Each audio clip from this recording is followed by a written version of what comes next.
வணக்கம் நண்பர்களே. நம்மக்கிட்ட பார்த்தீங்கன்னா ஒரு சிலர் வந்து இந்த கமர்ஷியல் காட்டுங்க, ஒரு 3 கோடியில் ஒரு 3.5 கோடியில் காட்டுங்க, 1 லட்ச ரூபா வாடகை வரணும் அப்படின்ற மாதிரிலாம் கேட்டிருப்பாங்க. ஸோ அவங்களுக்கு பார்த்தீங்கன்னா கமர்ஷியல் வரக்கூடிய ரெண்டல் இன்கம் பார்த்தீங்கன்னா ரெசிடென்ஷியலே செட் ஆகுதுன்னா பிரச்சனை இல்லைன்னா கண்டிப்பாக அந்த ப்ராப்பர்ட்டி உங்களுக்கு சூட் ஆகும். ஸோ இப்போ நம்ம பார்த்துருக்கிற ப்ராப்பர்ட்டி தான் நம்ம வந்து இப்போது சேல்ஸுக்கு வந்திருக்குது. 2500 ஸ்கொயர் ஃபீட்டு, கொஞ்சம் அதிகமாக வரும் land area. North east corner 8 portion இருக்குது. மொத்தம் 8 2 BHK வீடு இருக்கக்கூடிய ஒரு 1,20,000 வாடகை வரக்கூடிய ஒரு ப்ராப்பர்ட்டி சேல்ஸுக்கு வந்துருக்குது. ஸோ ரயில்வே ஸ்டேஷன்லேருந்து பார்த்தீங்கன்னா ஜஸ்ட்டு வாக்கபிள் டிஸ்டன்ஸ். ஸோ இந்த ரோடு பார்த்தீங்கன்னா நேராக பெருங்கலத்தூர் போகக்கூடிய சர்வீஸ் ரோடு, பக்கத்தில் ரயில்வே ஸ்டேஷனு.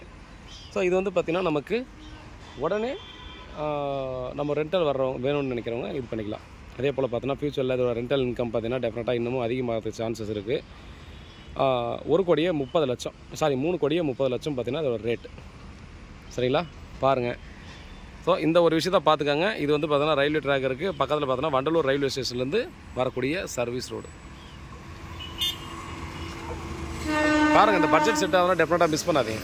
ஏன்னா கமர்ஷியலில் கிடைக்கிற ரெண்டல் இன்கம் இதில் வந்துடுது. அதாவது ஒரு 3 கோடி 3.5 கோடி போகக்கூடிய கமர்ஷியல் இடத்துல பார்த்தீங்கன்னா 1 லட்ச ரூபா 1.5 லட்ச ரூபா வாடகை வரும். அந்த வாடகை பார்த்தோன்னா இந்த ரெசிடென்ஷியல்லே வந்துடும். ஃப்யூச்சரில் அதிகமாகலாம். பாருங்கள், அந்த லொக்கேஷனில் மிஸ் பண்ணாமல் பர்ச்சேஸ் பண்ணிக்கோங்க. தேங்க்ஸ் டு வாட்சிங்.